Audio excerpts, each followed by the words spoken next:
Hello दोस्तों, अड्डा 730 study YouTube channel में आप सभी का स्वागत है।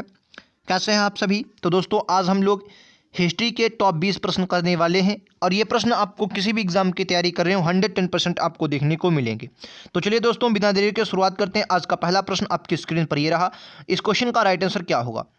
क्या गुजरात के किस स्थान पर हड़प्पा सभ्यता के अवशेष मिले हैं? लोथल, अरिकामेडू, कालीबंगा या द्वारिका? इस क्वेश्चन का राइट आंसर दोस्तों लोथल होगा। लोथल एक सिंधु घाटी सभ्यता का बंदरगाह था। लोथल ये भोगवा नदी के तट पर है। किसमें सर? याद रखेंगे, भोगवा नदी के तट पर है। ये प्रश्न आपके एग्जाम में कई बार पूछा गया है।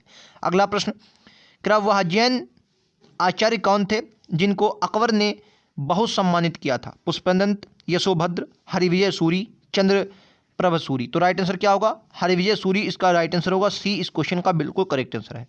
अगला प्रश्न, क्या नाना फडणवीस का मूल नाम क्या था? महादजी सिंधिया, नारायण राव, तुकोजी होलकर, बालाजी जनार्दन भानु? तो क्वेश्चन का राइट आंसर सर क्या होगा? चौथा, डी इस क्वेश्चन का बिल्कुल करेक्ट आंसर है। डी, नाना फडणवीस। अगला प्रश्न, क्या श्रवणबेलगोला में गोमतेश्वर की विशाल प्रतिमा किसने स्थापित करवाई थी? ये सर कहाँ पर है? ये कर्नाटक में क्षेत्र पड़ता है। किसमें सर? कर्नाटक में। किस धर्म से संबंधित है? तो आप कहेंगे सर जैन धर्म से। जैन धर्म से। और ये चामुंड राय ने, किसने सर? सी क्वेश्चन का राइट आंसर है। किसने? चामुंड राय ने स्थापित करवाई थी। यहाँ पर सर याद रखेंगे प्रत्येक 12 वर्ष बाद एक मेला लगता है जिसे महामस्तका महोत्सव कहते हैं। क्या कहते हैं सर? महामस्तकाभिषेक कहते हैं। याद रखेंगे। अगला प्रश्न, ये रहा राइट आंसर। क्या होगा अगला क्वेश्चन? निम्नलिखित में से कौन सा गदर आंदोलन से संबंधित है? भगत सिंह, मंगल पांडे, लाला हरदयाल, श्यामजी कृष्ण शर्मा? तो याद रखेंगे सर, बात करेंगे गदर आंदोलन की, तो गदर जो पार्टी थी ये लाला हरदयाल 1913 में इन्होंने इसका गठन किया था। और कहाँ पर? सैन फ्रांसिस्को में। और इन्होंने एक गदर पत्रिका भी स्टार्ट की थी। और अगर आपके एग्जाम में दोस्तों ये क्वेश्चन पूछा जाता है कि इसका मतलब क्यों किया गया था गठन, तो जो द्वितीय विश्व युद्ध चल रहा था, सॉरी प्रथम विश्व युद्ध चल रहा था, उसी के उपलक्ष्य में ये मतलब उसी में जो गतिविधियां हुई भारत की तरफ से उनमें ये भी शामिल थी। अगला प्रश्न, क्या लंदन में इंडिया हाउस की स्थापना किसने की थी? लंदन में इंडिया हाउस की स्थापना किसने की थी? बी आर अम्बेडकर ने, श्याम कृष्ण वर्मा ने, एमएन राय ने, मैडम भीखाजी कामा? तो राइट आंसर क्या होगा? Shyam Krishna ji Sharma. Right answer B इस क्वेश्चन का दोस्तों बिल्कुल करेक्ट आंसर है। अगला एक और प्रश्न देखते हैं, ये लीजिए आपकी स्क्रीन पर। करा कंबोडिया में स्थित अंकोर वाट का सुप्रसिद्ध मंदिर विष्णु किसने बनवाया था? सुप्रसिद्ध विष्णु मंदिर जो था अंकोर वाट का, कंबोडिया में है। ये किसने बनवाया? तो कहेंगे सूर्यवर्मन सेकंड। किसने सर? सूर्यवर्मन सेकंड ने बनवाया था। डी इस क्वेश्चन का बिल्कुल करेक्ट आंसर है। अगला प्रश्न, क्या भेड़ की पूरी जिंदगी जीने के से बेहतर है कि शेर की तरह एक दिन जिया जाए? या कथन किसका है? तो आपको याद रखेंगे दोस्तों, ये कथन टीपू सुल्तान का है। टीपू सुल्तान ने तीसरा और चौथा ये मैसूर युद्ध लड़े और 1799 में, कब सर? 1799 में अंततः में इसकी मृत्यु हो गई और मैसूर का विलय हो गया। ठीक है, याद रखेंगे, इंपॉर्टेंट प्रश्न है। अगला प्रश्न, ये रहा आपकी स्क्रीन पर। क्या जहां जो नूरजहां था उनका असली नाम क्या था? नूरजहां का असली नाम क्या था? मुमताज़ महल, जहान आरा, लाडली बेगम, मेहरुन्निसा? तो राइट आंसर क्या होगा? मेहरुन्निसा। मेहरुन्निसा डी इस क्वेश्चन का दोस्तों बिल्कुल करेक्ट आंसर है। नूरजहां का असली नाम था। अगला प्रश्न, तो दोस्तों इस वीडियो में हम लोग 20 प्रश्न करने वाले हैं। 20 में से दोस्तों आपका स्कोर कितना रहता है आप हमें ज़रूर बताएंगे। और ऐसे ही लगातार प्रश्नों के लिए अड्डा 730 स्टडी यूट्यूब चैनल को जरूर सब्सक्राइब करें। क्या भारतीय पुरातत्व विभाग की स्थापना किसने की थी? किसके काल में हुई थी? Warren Hastings, Lord William Bentinck, Lord Curzon या वेलेजली?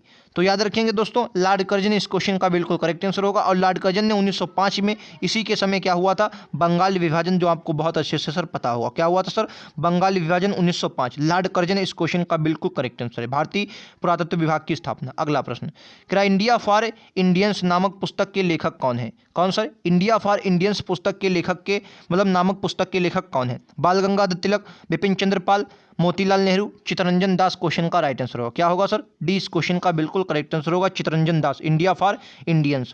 अगला प्रश्न, ये रहा आपकी स्क्रीन पर।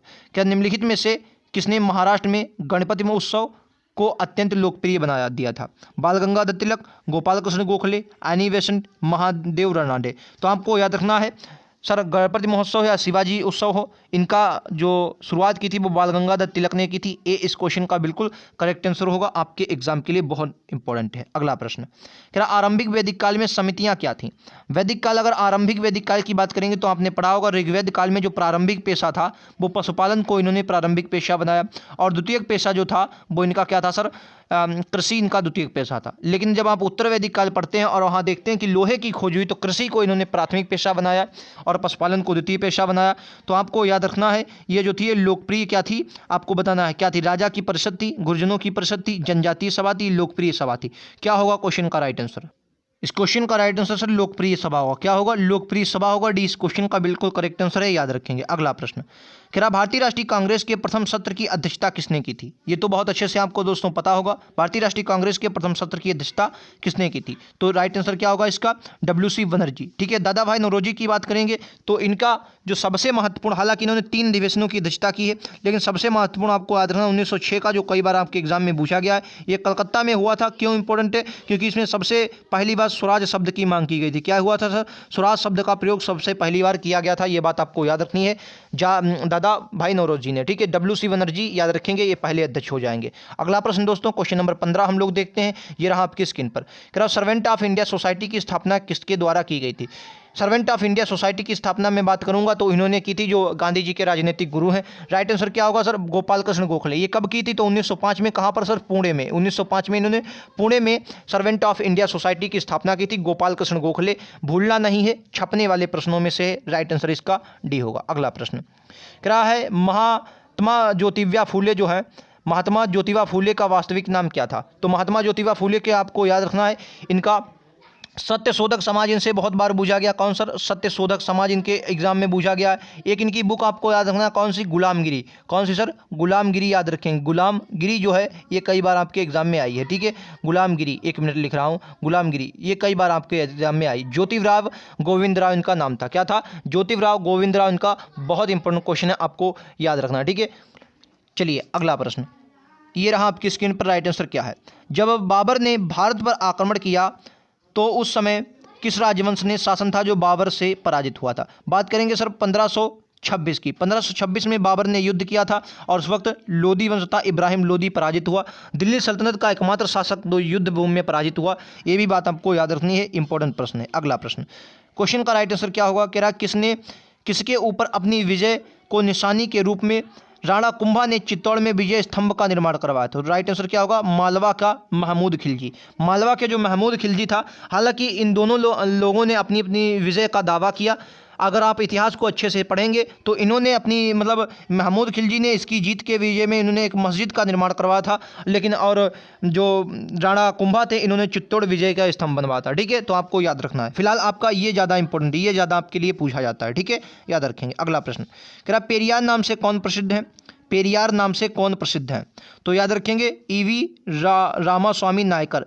बी इस क्वेश्चन का दोस्तों बिल्कुल करेक्ट आंसर होगा। अगला प्रश्न ये रहा आपकी स्क्रीन पर। जवाहरलाल नेहरू का जन्म कब हुआ था, आज का अंतिम प्रश्न। जवाहरलाल नेहरू का जन्म कब हुआ था, तो कहेंगे 1889 में। ठीक है, तो दोस्तों 20 में से आपका स्कोर कितना रहा आप हमें ज़रूर बताएंगे, और ऐसे लगातार प्रश्नों के लिए चैनल को सब्सक्राइब करना बिल्कुल नहीं भूलेंगे। मैं लगातार ऐसे ही आपके लिए प्रश्न लेकर आता रहूँगा। बेहतरीन प्रश्न थे, वीडियो कैसा लगा कमेंट बॉक्स में ज़रूर बताएं। मिलते हैं अगले वीडियोज़ में, आज के लिए इतना ही। Thank you.